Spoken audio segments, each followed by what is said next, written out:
హెచ్చరిక, దైవజనుని హెచ్చరిక. పెక్కు మాటలు పలుకువాడు బుద్ధిహీనుడవుతాడు, మౌనముగా ఉండేవాడు జ్ఞాని అవుతాడు. మీరు ఎంత తక్కువ మాట్లాడితే మీకు అంత విలువ ఉంటుందండి. మీరు ఎంత ఎక్కువ మాట్లాడితే అంతగా మీరు చులకనైపోతారు. ఎందుకంటే విస్తారమైన మాటలలో దోషం ఉండక మానదు. ఎప్పుడు మాట్లాడాలో అప్పుడు మాట్లాడాలి. మాట్లాడొద్దనని అవసరమైనప్పుడు మాట్లాడరు కొంతమంది, అవసరం లేనప్పుడు మాట్లాడతారు, అనవసరంగా మాట్లాడతారు.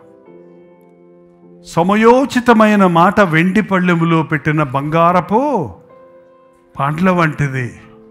ఏంటంటే సమయోచితమైన, ఎప్పుడు ఏది మాట్లాడాలో అప్పుడు మన యేసు ప్రభు ఆయన తిట్టినప్పుడు, ఆయన కోపం రేపినప్పుడు, ఆయన్ని విసిగించినప్పుడు మాట్లాడా? మనం ఎప్పుడు ఎక్కువ మాట్లాడతాం చెప్పండి? మన జోలికి ఎవరైనా వచ్చారంటే మనకు ఫుల్ స్టాప్ కామాలు లేకుండా కొత్త కొత్త భాషలు వస్తాయి. బూతు భాషలు, దేవదూతల భాషలు కావు, బూతులన్నీ వస్తాయి. ఎప్పుడంటే మన జోలికి ఎవరన్నా వచ్చారా, మర్యాద ఇచ్చే గారు పోయి గాడులోకి వెళ్ళిపోద్ది. ఏంటంటే ఎన్ని నోటి మాటల వలన తప్పు చేయడం వల్ల దేహానికి శిక్ష కలగనివ్వద్దు. దేవునికి అప్పగించుకున్న వారు తమ నోటిలో నుండి దేవుని స్తుతించే మాటలే రావాలి. ప్రతి విషయంలో దేవుణ్ణి స్తుతించాలి. ముఖ్యంగా భరించడం నేర్చుకోవాలి. మన ప్రభు వదకు తేబడిన గొర్రె పిల్ల వలె ఆయన మౌనంగా ఉన్నాడు. ఎంతమంది ఎన్ని ఎగతాళి చేసినా పిలాతు పిలిపించి ఏంటేంటో అడుగుతున్నాడు, కానీ ఆయన మౌనంగా ఉంటే, ఆయన మౌనమే మాట్లాడిందట. ఆయన మౌనమే మాట్లాడింది. మనం మౌనంగా ఉంటే మన ఇళ్ళల్లో జగడాలు ఉండవండి, మనకి భేదాభిప్రాయాలు ఉండవు, గొడవలు ఉండవు. మన విలువను మనం కాపాడుకుంటాం. మన మాటలు, ఒకడు ఎవడైనా భక్తి గలవాడిని చెప్పుకొని నోటికి కళ్ళెం పెట్టుకోకపోతే వాడి భక్తి వృధా. అనేక చోట్ల అనవసరమైన మాటల వల్ల జగడాలు, హత్యలు, అనవసరమైన బాధలు. ఎందుకంటే ఒక కాలు జారితే తీసుకోవచ్చట, నోరు జారితే తీసుకోలేం. దేవుని విమోచించబడిన వారి నాలుకలు కంట్రోల్ ఉండాలి, కానీ దేవుని బిడలమయ్యాక మన నాలుక అదుపులో ఉండాలి. నాలుక బహు చిన్న అవయవము అయినను అది బహుగా అద్దిరిపడుతుంది. అందుకే దావీదు అన్నాడు, భక్తిహీనులు నా ముందున్నప్పుడు నా నాలుకకు, నా మూతికి చిక్కం పెట్టుకున్నాను. చిక్కమేంటి, కళ్ళెమేంటి? కళ్ళెమంటే కంట్రోల్ ఉంది, చిక్కమంటే మొత్తానికి మూతికి మూసేస్తే అసలు నోరు తెరవదన్నమాట.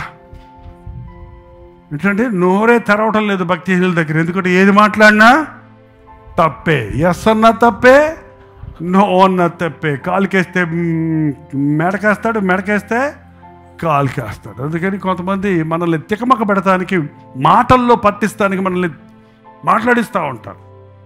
మౌనం మాట్లాడుతుందండి. ఇది ప్రాక్టీస్ చేయాలండి మనం. మీరు ఎంత తక్కువ మాట్లాడగలిగితే అంత ప్రశాంతంగా ఉండగలుగుతారు, అన్ని చిక్కుల్లో పడకుండా తప్పించుకుంటారు, దేవుడి దృష్టిలో దోషి కాకుండా. ఎందుకంటే ప్రతి మాటకి దేవునికి మనం లెక్క చెప్పాలి. కాబట్టి మన నోరు కంట్రోల్లో పెడితే మనిషి అంతా కంట్రోల్ అయిపోతామట. భక్తిని కాపాడుకోగలుగుతాం. మన నోటికి కళ్ళెం పెట్టుకోవాలి, లేకపోతే మన భక్తి పోగొట్టుకుంటాం. పెక్కు మాటలు పలుకువాడు బుద్ధిహీనుడు అవుతాడు, ఒట్టి మాటలు పలుకువాడు దోషి అవుతాడు.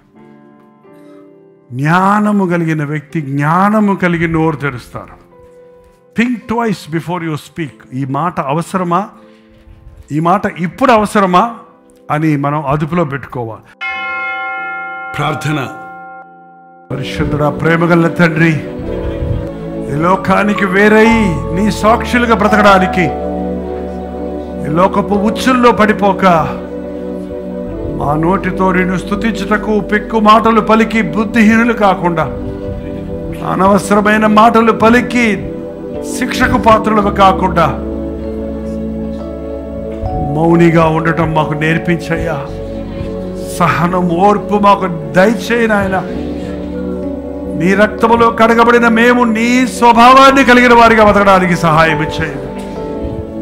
నా దేవుడు నా మొర విన్నాడని, నా మొరకు జవాబు ఇచ్చాడని మా నోటి నిండా సాక్ష్యపడినట్లుగా మేము నోరు తెరిస్తే దేవుని మహత్కార్యాల గురించి, దేవుని ప్రేమ అనురాగాల గురించి, దేవుడు చేసిన అద్భుత ఆశ్చర్య కార్యాల గురించి మాత్రమే మాట్లాడుటకు మా నాలుకలను పరిశుద్ధపరచు నాయన. మా గుండె నిండా నీ మాటలు నింపుకోవడానికి సహాయం చేయి నాయన. కృతజ్ఞతలతో, స్తుతులతో మా హృదయాలు నింపబడి నోరు తెరిచినప్పుడల్లా స్తుతి కృతజ్ఞతలు కలిగి ఉండటకు సహాయం ఇచ్చి, లోకంలోకి వెళ్ళినప్పుడు నాయన కర్కశమైన మనుషుల మధ్య మేమున్నాం, మూర్ఖులైన మనుషుల మధ్య మేమున్నాం, మమ్మకు కోపం రేపే వారి మధ్య మేమున్నాం, మమ్మల్ని విసిగించే వారి మధ్య మేమున్నాం, ఆ భక్తిహీనుల మధ్య మేముండి భక్తిహీనులం అయిపోక మా నోటికి మూతికి నాయన మా కళ్ళెం పెట్టుకున్నటకు, చిక్కం పెట్టుకున్నటకు మాకు సహాయం చేయాలి.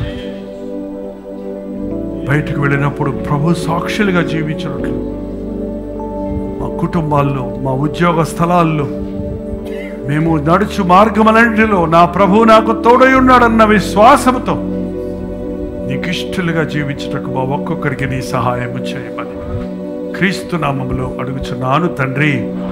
ఆమేన్.